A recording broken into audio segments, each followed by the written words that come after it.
Hi all, അസ്സലാമലൈക്കും. Welcome back to Silnas kitchen. ഇന്നത്തെ recipe അരിപ്പൊടി വെച്ചിട്ട് ഭയങ്കര ഒരു വെറൈറ്റി ടേസ്റ്റി ആയിട്ടുള്ള അടിപൊളി ഒരു ബ്രേക്ക്ഫാസ്റ്റിൻ്റെ റെസിപ്പിയാണ്.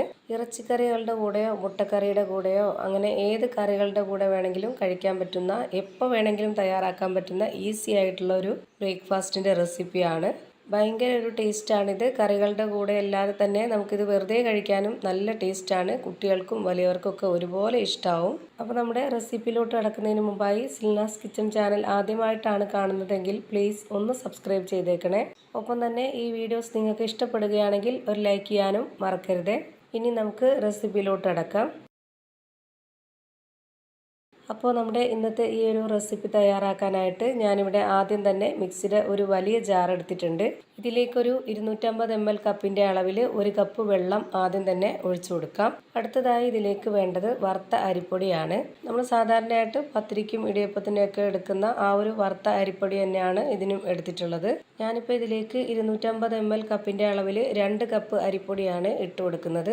ഈ ഒരു കപ്പിൽ അരിപ്പൊടി മുകൾ ഭാഗം തട്ടിയിട്ടെടുക്കാതെ നല്ല നിറച്ച് ആണ് എടുത്തിട്ടുള്ളത്. അതേപോലെ തന്നെ എടുക്കണം, എങ്കിലേ ഈ ഒരു വെള്ളവും കറക്റ്റായി കിട്ടുള്ളൂ. ഈ ഒരു അരിപ്പൊടി ഇട്ട് കൊടുത്തതിന് ശേഷം വീണ്ടും അതിന് മുകളിലേക്കായിട്ട് 250 ml കപ്പിൻ്റെ അളവിൽ 2 കപ്പ് വെള്ളവും കൂടി ഒഴിച്ചു കൊടുക്കാം. അപ്പോൾ ഞാനിവിടെ ഈ ഒരു 2 കപ്പ് അരിപ്പൊടിക്ക് വേണ്ടിയിട്ട് 3 കപ്പ് വെള്ളമാണ് ഒഴിച്ചു കൊടുത്തിട്ടുള്ളത്.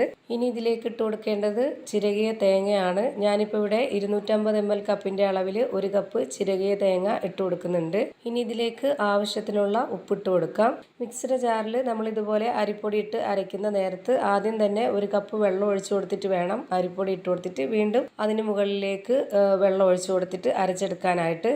അല്ലാന്നുണ്ടെങ്കിൽ മിക്സിയുടെ ബ്ലേഡിൽ ആ ഒരു പൊടിയും വെള്ളമൊക്കെ ആയിട്ട് കട്ടയായിട്ടിരിക്കും, അരയ്ക്കാൻ ഭയങ്കര ബുദ്ധിമുട്ടായിട്ടിരിക്കും. ഇപ്പോൾ ഞാനിത് നന്നായിട്ട് അരച്ചെടുത്തതിന് ശേഷം ഒരു ബൗളിലേക്ക് ഒഴിച്ചു കൊടുത്തിട്ടുണ്ട്. ഇനി അടുത്തതായിട്ട് ഇതിലേക്ക് ഇട്ട് കൊടുക്കുന്നത് 1 കപ്പ് നിറയെ മൈദപ്പൊടിയാണ്. 250 ml കപ്പിൻ്റെ അളവിൽ 1 കപ്പ് മൈദയാണ് ഇട്ട് കൊടുത്തിട്ടുള്ളത്. ഇനി ഇത് നന്നായിട്ടൊന്ന് യോജിപ്പിച്ചെടുക്കാം. അപ്പോൾ അതിനായിട്ട് ഞാനിവിടെ ഉപയോഗിക്കുന്നത് ഇതുപോലൊരു വിസ്കാണ്. വിസ്ക് വെച്ചിട്ട് ഇതുപോലെ നന്നായിട്ട് ഇളക്കി കൊടുക്കുക എന്നുണ്ടെങ്കിൽ വളരെ പെട്ടെന്ന് തന്നെ ഈ ഒരു കട്ടകളൊക്കെ ഉടഞ്ഞിട്ട് നല്ല രീതിയിൽ കിട്ടും. ഞാനിപ്പോൾ ഈ ഒരു അരിപ്പൊടിയിലേക്ക് മൈദപ്പൊടി ഇട്ട് കൊടുത്തിട്ട് മിക്സ് ചെയ്തെടുത്ത പോലെ തന്നെ നിങ്ങൾക്ക് ഗോതമ്പ് പൊടി ഇട്ട് കൊടുത്തിട്ട് ചെയ്യണമെന്നുണ്ടെങ്കിൽ അങ്ങനെയും ചെയ്തെടുക്കാം. മൈദപ്പൊടിയിൽ ചെയ്തെടുത്തതുകൊണ്ട് കൂടുതലൊരു ടേസ്റ്റ് ആയിട്ട് തോന്നി, അതുകൊണ്ടാണ് ഞാൻ ഇതേപോലെ ചെയ്തെടുക്കുന്നത്.